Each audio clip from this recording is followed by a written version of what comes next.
What's going on, guys? We're back with the follow-up video as promised about the spear, sword and shield. So as many of you guys know, there was a patch balance and a lot of things changed. So we're going to talk about these changes, and the slight changes mostly are going to come down to the gear, the shuriken heals, what type of weapons, any new perks added to the equation, or something else completely different that we haven't really even mentioned. Let's start with the gears. So there's 3 types of sets that I would recommend. Now, obviously, there is a scaling. I would say this is kind of a tier list, or at least my own personal tier list.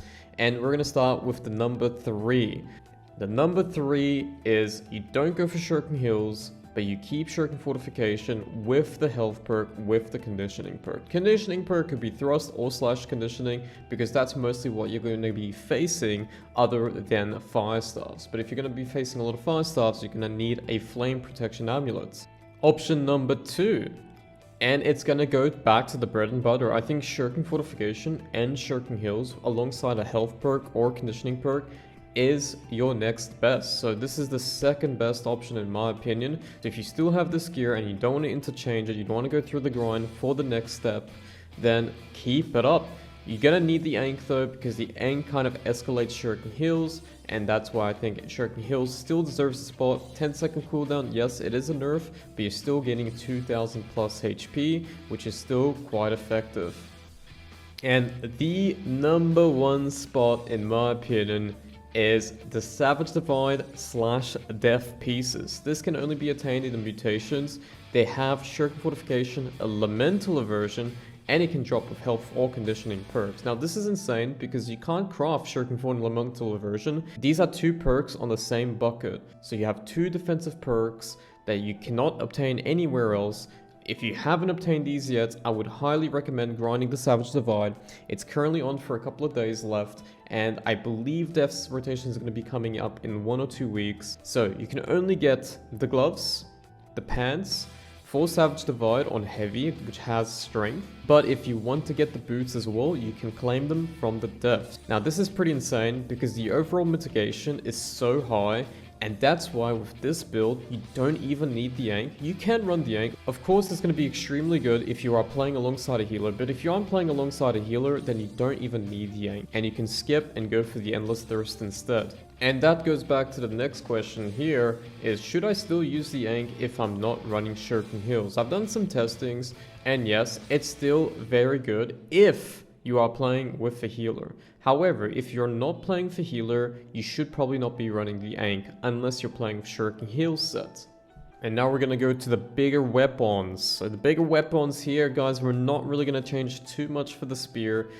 And we're gonna keep the attunement, the penetrating backstab, and instead of the keenly jagged, we've actually replaced it with plagued crits.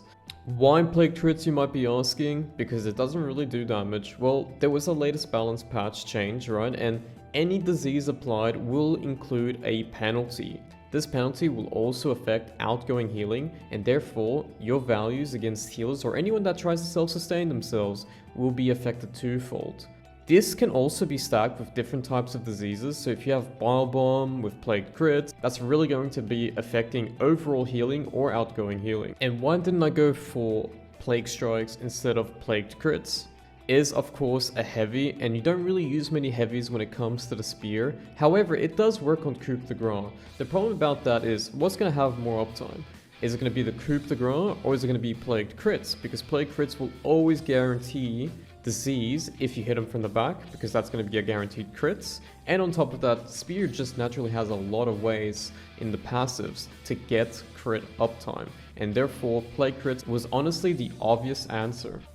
Alright, so we're going to talk about the sword now, and of course you still have the pure damage approach, the attunement penetrating backstab, as well as the rogue third perk that I mentioned in the last video. A lot of it just comes down to the fact that once you use the spear and they get away utilizing flesh or some sort of escaping mechanics such as burnout as well, then you close the gap with leaping strike, shield rush, get a couple of left clicks in from the back. Obviously they're trying to get away, so they're gonna have the back turned away from you, and you get that big damage. Option number 2, we're gonna talk a little bit more of a utility approach and something that's gonna be saving you a couple of gear slots, and that's gonna be the attunements Plague Strikes, which is a disease that's not the same as Plague Crits. It's the one that you need to do heavies, and keep in mind, when you are playing Sword and Shield, there is many ways you can start up a combo utilizing a heavy, because heavies do actually amplify your damage, because it gives you, I think, 30% empowerment if you have it on your skill tree, which you should. And of course, you can add Leaping Strikes or any other weapon perk such as Reverse Backstab if you want to go for that approach. And that way you save slots, and you're mostly using the Sword and Shield for the utility itself and not for the damage. Option number 3, and this is probably what I'm going for. I still don't have the money, but Attunement, Penetrating Backstabs being your 2 primary sources of damage alongside Plague Strikes. Now you could go for Plague Crits, don't get me wrong, it's definitely an option, but I really like the idea of having both Plague Crits and Plague Strikes as well, and they both stack on top of each other, and so therefore you have a very well-rounded option. As for the shields, of course you're going to have the round shield, the card shield, and the tower shield, so we're going to talk at least about one each. First one, we got the round shield, the pure damage approach. I would recommend going for the Starstone one. It's going to be locked with Keenly Jagged and Fortifying Shield Rush. Fortifying Shield Rush, you need it no matter what shield you're going for. There's only going to be one shield demonstrated today that does not have it, but you still need to get the gear perk nonetheless. But this one here, if you can get it from the Mutation Starstone and you get Keenly Jagged as the remaining perk bucket, that's going to be your best damage round shield. For the second option, we're going to talk about the Kite Shield here, and this is going to be a very niche shield. It's called the Immutable Resolve. You can farm this. Some people have been very lucky, some people have not, and they've spent hours trying to farm it. I will be dropping the link down below, and you can go and find it if you are interested in the shield. However, this is a shield that does not have Fortifying Shield Rush. You're going to have to put it on the gear, and it's also gear score 625, which means you're going to lose a little bit of damage. However, the interesting thing about this shield, as you can see, there is 2 types of shield ward protection, and on top of that, kite shields normally have shield refreshing as the natural perk, but in this case here, it actually has shield aggression, just like a round shield. So if you want to go for this approach, go for it. Option number 3, and I would recommend this one here if you are playing for a more absorption approach. Tower Shield, you can craft it. I would recommend unlocking Shield Rush and Flame Protection. Ideally, you're probably gonna get Sturdy Fortification, something along those lines as your 3rd perk, and of course you have more defense. This is a shield that provides you a ton of armor ratings and blocking stability as well, and it just gives you very nice uptime when it comes to survivability. So if you want to go for this approach, you can go for it. Of course, you're going to lose a little bit of damage, but as I mentioned before, you also have different sword options, so you can mix and match either to balance out the damage and the defensives, going full utility and utilizing most of the spear. It's up to you to decide, but these are the options I'm giving you out there. You guys can go for whatever you feel is best for you and for the server that you're currently playing, either it be for OPRs, arenas, duels, or even wars. It's going to be up to you to decide depending on what server you are playing. And then we got the last thing to talk about when it comes down to the patch, and that's going to be the Heartrune and the stagger rolls. As many of you guys already know, Chain CCing just isn't the way. Flail, Sword and Shields got heavily nerfed, and a lot of it just comes down to the fact that you can't play Street Fighter 4 with your opponents anymore. You can't just keep them on the floor and Chain CC'd and kill them with the Monkey Rune, because as soon as you start stacking too many staggers or too many stuns, they're going to get a free stagger roll, and bam, your whole damage is completely gone. So this affects the Heartrune that I displayed before, because it does apply a stagger, and that was the Bestial rune, the one that does a little stagger plus damage on top. You can do knockdowns as well with the charged heavies, but the main principle was the fact that you could coup de grace into the Monkey Rune, and then you get a nice combination that would do about 7,000 to 9,000 damage depending on the enemy resistances, and you can't do that anymore. So what have we done to switch it up? We've added the Rending Vines, and this is still going to be used in a very similar manner as the Monkey Rune.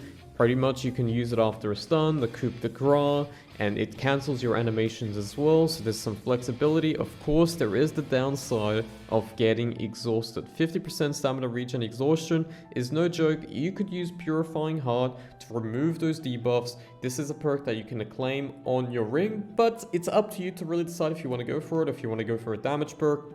I do like it, and it does really fix some of the problems of the Rending Vines rune, but it's up to you to decide if you want to go for that approach or not. Alright guys, so the summary of all of this, practically, is I still believe Spear, Sword, Shield is an insanely strong spec, and to be honest, it kind of surpasses other specs that were comparable to it.